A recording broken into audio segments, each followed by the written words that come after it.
So it's me, Shaw360, and I think I'm just going to call this video controversy because there's a few controversial things going on in K-pop right now that I wanted to discuss, and I just want to knock out the first couple of them and then spend a little bit more time on the last one. But let's start first with JBJ, which is a group I have never listened to. I don't know anything about. I have never bought anything from them. The only thing I know is that it's consisting of members that have been on different reality programs for music. I think they were all from the Produce season of Produce 101, but I'm not exactly sure, so don't quote me on that. The only reason why this has been brought to my attention is because I have a Twitter account, Shawa_360, and a lot of the people that I follow were talking about the allegations of animal cruelty leveled on the one member who goes by the name of Hyojung. Apparently he had cats that he featured prominently on his social media. And those cats were cats that he claimed to have been caring for and loving. And it turns out that those cats had been not cared for, were not being loved by him, that there were a lot of situations that put the cats in danger, that they ended up in shelters multiple times, one of them getting spayed twice, which I didn't even know you could spay a cat twice, honestly. But yeah, all that being said, it's over for him. He has no career. He doesn't exist. And I know cancel culture is a big thing that a lot of people kind of, like, I'm sick of it. I don't want it anymore. I get that. This is very different. This is very different. Because a lot of times with cancel culture, it's like, oh, well, I don't like this person because they support a political person. Or I don't like this person because they broke up with somebody else. Or I don't like this person because some other stupid shit. And a lot of cancel culture is pretty lame. This, on the other hand, is way different. This is animal cruelty. And, you know, it's psychotic to be cruel to animals in that way. So that's why I feel like, you know, the cancellation on this individual is completely apropos, and I recommend you all get behind it as well. The next thing we're going to talk about, it's controversy, but not really. It's Edon officially leaving Cube, or Cube and Edon parting ways. This isn't really controversy to me because I have been expecting this to happen for a while. I guess more of the controversy to me is the timing. So let's see. It's been 3 weeks since Yena put out her statement about Cube, I believe.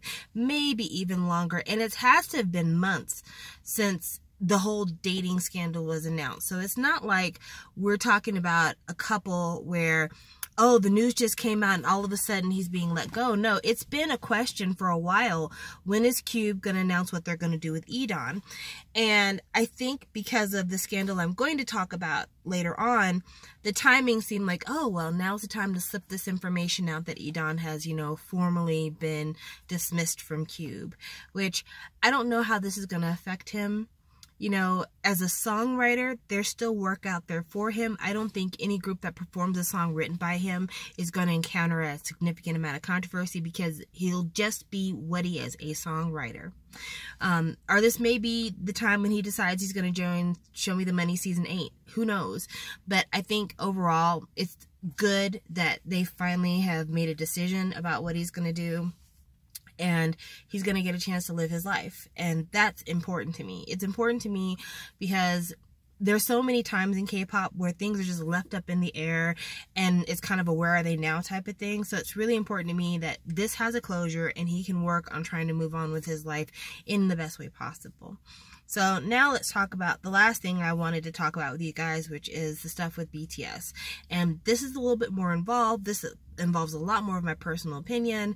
And I was first approached with this back when I did the live for the W Korea magazine unboxing, and someone mentioned, did you hear about the scandal with Jimin and the t-shirt? And I remember somebody in that live saying, it was gifted to him by a fan and he's been seen wearing it a lot. And I don't know, it was a lot of hearsay at the time, and I didn't want to address it too much in that live because, again, as I said then, you need to be informed before you start just making these wild assumptions. You know, look at it with your own eyes, do your own research, and then make your commentary. So here we are. Today is the 14th of November. We got a lot more information now. A lot more statements have been made. A lot more new developments have been made. So at the time that the t-shirt scandal first came out, I don't think that they had been canceled from their performance on the Japanese music show, but that has since happened. They are in the midst of their Love Yourself Japanese leg of the tour. The shows are still sold out. The merchandise is still going for phenomenal prices on the secondary market. Like, there's still things going on there. But there has been a lot of talk about other moments in BTS's apparel history, namely a photo shoot where Rapmon had a hat that had Nazi insignia imagery on it, and then a performance that they did with Sotaji called Classroom Idea, I believe is what it was called, and it had a kind of like a totalitarianism theme. It was very kind of, it reminds you a lot of the images you have of like Nazi rallies during World War II. And so the Simon Wiesenthal, I might be saying that wrong, don't quote me, foundation was saying that, you know, BTS needs to address these anti-Semitic and kind of World War II related faux pas in their past. And I felt like the statement that Big Hit made about that was not that bad. Well, when I say not that bad, I mean, I think that the explanations they gave and the way they addressed it was reasonable, especially when you think about at what point in BTS's career some of this stuff was happening. So the Rapmon hat thing, it happened well before they were like super duper popular in the United States. It was a photo shoot, and the explanation that the stylist gave and the explanation that in my mind makes the most sense is that they went into a photo shoot. There were a number of costume choices, apparel choices, accessory choices, and they were dressed. Then different articles of accessories were thrown at them. They put them on, took a picture, and moved the hell on. And as is the case with any professional who goes into a photo shoot, for the most part, you don't ever bring your own clothes and take a photo in that. Usually you show up at the photo shoot, they put your makeup on, they do your hair, they pick your clothes, you do whatever the director tells you direction-wise, and then you leave. And as busy as BTS is, I imagine that this was one of several engagements they had for the day. There's probably a photo shoot, a dance rehearsal, maybe a TV appearance, maybe a variety appearance, a lot of stuff going on. So to say that Rapmon doesn't personally endorse Nazism, I think is reasonable, because I don't even think that hat belonged to him. It was probably something that was in the room that somebody said, this is a cool looking hat, wear this. So I think it's reasonable to say that they don't endorse that. Then with the Sotaji performance, it falls in line with a lot of stuff from the early career of BTS, even though it did happen a little bit later on in their career. But if you look at early BTS, especially like the video for No and some of the other stuff, BTS has always had this kind of anti-establishment, anti-authoritarianism stance. And the stage that's being referred to, it's supposed to look like, you know, a dictatorship and very strict and very kind of severe, but it's also supposed to show kind of a rebellion against that strictness. And if you look at the song and you look at the kind of performances that even Sotaji does and compare that with BTS's early discography, it's very apparent that this is not an endorsement of that kind of overarching, you know, non-humanitarian regime. This is more about saying, these are the systems that are built around us, and we need to find a way to break away from these systems. And it might include building our own army to combat this. And so I feel like Big Hit was reasonable again in the way they addressed that particular incident. Now, the t-shirt thing, that is still a little bit more murky for me. And it's more murky for me because of the statements of the designer. The designer of the t-shirt was like, oh, I was really into history and I wanted to get young people into history by putting history on my shirts. And that seems like a bullshit thing, you know, and he still kind of seems like, I'm not sorry that I designed this shirt. That's basically what it sounds like. It sounds like, I'm not sorry I designed this shirt. I'm just sorry that BTS got in trouble for wearing this shirt. And again, the statement that somebody made during my live that this was gifted to them by a fan and it was seen worn quite a bit. I've only seen one picture of the shirt being worn in terms of like one day, I guess I should say. Like, there's not multiple occasions where I saw the shirt being worn. I saw it being worn during one occasion.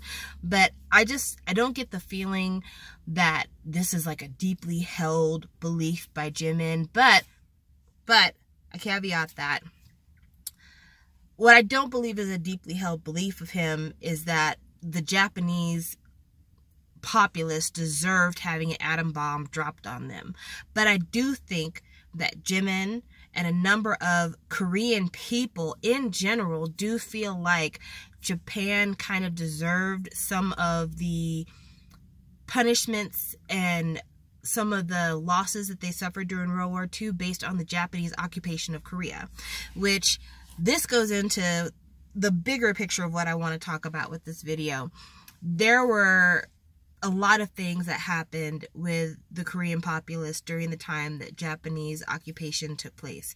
And it was a time of starvation, it was a time of brutality, and a lot of enforced conscription. So there were a lot of people in Korea who had to work for the Japanese government during World War II because of the colonization. And there's the whole comfort women issue where women, young women, were being kidnapped from their home, told that they were going to go off to a job, and instead were being shuttled to different army bases to be used as nurses, when really what they were doing is being raped over and over again. Many of them choosing to take their own life, many of them being killed, having their babies discarded, and for the ones that did survive, it being a long-held secret and causing severe amounts of shame for them personally. And so, you know, with all this kind of history between the two and these hard feelings, I think that you can't say that Jimin is like just completely the biggest fan of Japan. I think that he feels like a lot of Koreans, like, you know, we've reached kind of an uneasy peace between us because economically we need each other, and none of the people that are talking right now were alive during that time, and we would never behave that same way in the future. But you can't forget what our past is because our direct ancestors are so deeply scarred by it. I mean, you've got women that still to this day are alive from that era in history. And while many of them are dying, there's not that many left. They've recorded their stories for posterity, and they still want to see some kind of formal apology for what they've suffered through. Now, this is where Samantha's wild conspiracy theories begin. So follow me on this. I've said this before, and I'll say it again. I believe that K-pop companies sometimes leverage scandal to get in good with the government. And I can't say that this doesn't feel like one of those times when K-pop as a culture, as a genre, as a movement is being utilized to kind of further different government agendas. So I feel like the whole controversy with BTS and the shirts and the clothing and stuff like that is a part of this bigger conflict between South Korea and Japan over the comfort women issue. So during the presidency of Park Geun-hye, she arranged some kind of an agreement with the Japanese government that they would pay a certain amount of money, and that the Korean government would remove comfort women statues and just like kind of call it even. And there were a number of survivors who did not agree with this. They didn't agree with it because there was a foundation that was going to be started, but half the money that was received from the Japanese government was going to go to the foundation, while a part of the rest of the money was going to go to survivors. And survivors were like, well, that doesn't make any sense because, you know, this is our story and we'd like to use the money in a way that we feel we have some sort of directive with. Then the whole taking down of the sculptures, they were like, well, by taking it down but not offering us a real and sincere apology, to us it sounds like this is bribery money, like this is hush money, and we don't want hush money. We want a real sincere apology and an opportunity to make the futures of women better. And at this current time, in a world that's been very affected by women's rights and Me Too and stuff like that, more than ever, there's kind of a fever pitch around issues about women and how they've been treated historically. And so with so many of these women getting older, getting to a place where they're not going to be able to be as active and as vocal anymore, and this having happened so long ago, more than ever, they want action. They want something that is tangible in their lifetime. So because of that, the new administration in Korea has said that they are not going to go by the agreement from the Park Geun-hye presidency. They're returning the money, and they want a real apology, and they want a bigger reparations, a better plan, and they don't want to remove the statues. So there's a lot of back and forth because Japan says that Korea should honor this agreement. And this goes along with also different debates about what is Korean international waters, what is Japanese. There's some islands that are in dispute between the two countries. Like, there's a lot of clashes going on. And so I think what's going on with BTS is kind of a larger kind of public opinion doctoring to put certain people in favor of certain ideas. And I feel like it's really unfortunate that we're doing this again, because I think this happens over and over in politics, where politicians use public opinion to push an agenda when really they're totally focused on something else. That we just use, you know, morality and opinion, and they're against us and they're for this, to hide as a smokescreen other more nefarious and more terrible things that are happening behind the scenes. And the example that pops up the most in my mind is Park Bom. So Park Bom's drug scandal, as you guys know, pretty much ruined her career. It spelled out the end of 2NE1 in a large part, but it made it to where, like, she's a social pariah. Well, the timing of Park Bom's drug scandal is a bit suspicious to me, because the drug smuggling that she's accused of occurred in 2010. The scandal came out in 2014, specifically near the end of June of 2014, almost into July.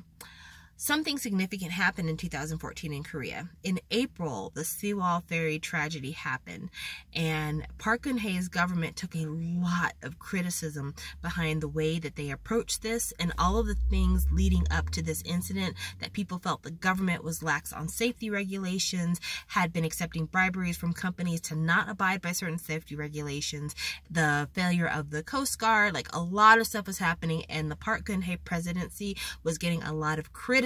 Even the fact that it took her hours to make any kind of public response, that apparently when she first heard about the tragedy of the ferry going down, she was like getting her hair done and didn't really do anything about it. In the time since then, Park Geun-hye has been impeached. She's been sentenced to 24 years in prison. Huge bribery scandals have come out about her presidency, and it involves a shamanistic cult. It involves the CEOs of Samsung and all these other chaebol companies that, you know, you can't help but think, why wouldn't there be some kind of arrangement with YG to take an artist that maybe they feel like is not as important to them, to ruin a group that they're ready to recycle anyway into something younger and prettier, go ahead and throw them into the fire to deflect some of the tension off of this presidency that they're not exactly sure how long it's going to last. And there have been other news articles saying that there's been some inappropriate links between YG, SM, and the Park Geun-hye presidency, or that administration as a whole. So with all that being said, I just feel like, again, this is another way that governments use to try to manipulate public opinion and stir up controversy where there really shouldn't be any, because they're using it to kind of guide people's minds into approval or disapproval of a certain way of thinking, and then trying to kind of conflate several issues into one. And so I hate that this is what's happening here, but again, it's just something that I feel is very typical not only of the Korean government, but of governments as a whole. Governments as a whole know that the way you get people behind you is by affecting three different things. You affect their food, you affect their power, and you affect their spirituality. So when we're talking about food, we're talking about economics, we're talking about housing, we're talking about jobs, we're talking about food, we're talking about education. The things that people need to survive, those things have to do with food aspect. When it comes to power, we're talking about where you stand in society. Is your group going to remain in power? Are they going to lose power? Are you going to find that you don't have as big a voice as other people? And it's not just in your city or in your state or in your country. It could be the world. Where does your power lie? And then lastly, spiritually, you know, is your sense of right and wrong aligned with what's going on with your government? And if you believe that the government in place represents you on a spiritual and moral level, you're more likely to go along with that government. And so social media, which is how we express our spirituality, our morality, that's used as a device to be able to manipulate us into going along with things that people in power say we should be going along with. So that's why I feel like it's a crock of bullshit. I think it's all used to manipulate people, and until y'all show me some real stuff like, you know, abused cats, I really don't feel like this is something that fans and anti should be dwelling on, because I think it's more far-reaching, and I think it does a disservice because it could be your idol too. I mean, gosh, I remember so many people when Baekhyun and Taeyeon were found to be dating thought that it had more to do with cover-up stuff too, because I think there was something going on with one of the Samsung CEOs maybe. But like, it's a pattern. It is a pattern. It is typical. And I just hope that this is something that will kind of pass over relatively quickly, because if I really believed in my heart that BTS's hearts were happy about the people who were destroyed by the atom bomb in World War II, of course I wouldn't support them, because a loss of human life on that scale and the overreaching impact of those bombings, it's catastrophic, and it's a human tragedy on every single level. And I would never support anybody who supports that. You know, even though I'm an American and we committed this crime, in my opinion, I don't support it. I feel like there would have been another way to end the war, but this happened to be what they utilized to do it. But I think that, again, myself, a lot of the people I'm around weren't kind of a part of those decisions, and much like everyone else in the world, we're trying to find a way to have an uneasy peace about things, and I'm willing to do that. I'm willing to go with the past, acknowledging that it exists, but also acknowledging that we have to do better moving forward. And anyone who believes that things of that nature, that, you know, Holocaust denialism and encouragement of nuclear war and things like that, anybody who believes that that stuff is the answer to our current problems, I'll never support those people. Because on a base level, no matter where you live, no matter who you are, no matter what you look like, you are a human being. And I just don't believe that anyone should want to encourage the destruction of fellow human beings, because just as much as you think, well, it's those people, the other side is calling you those people. So maybe you need to be a little bit more willing to see things from all aspects, have a more humanitarian view. So this video is way longer than I planned for it to be. It's a little bit more rambly than I wanted it to be, but I'm going to leave it alone for now, because I feel like I've said what was on my heart. And if you enjoy or you have commentary to leave below, I'd love to hear it. I'm not a historian. I'm not an educator. I'm not any of those things. I'm just a person like you are. And, you know, these are just my observations, a little bit of light reading, nothing big, you know, just casual. But at the same time, you know, I am speaking from my heart. I'm speaking not just as a fan. I'm speaking from my perspective as a human citizen. So hope you can appreciate that, and I'll talk to you guys later. Bye.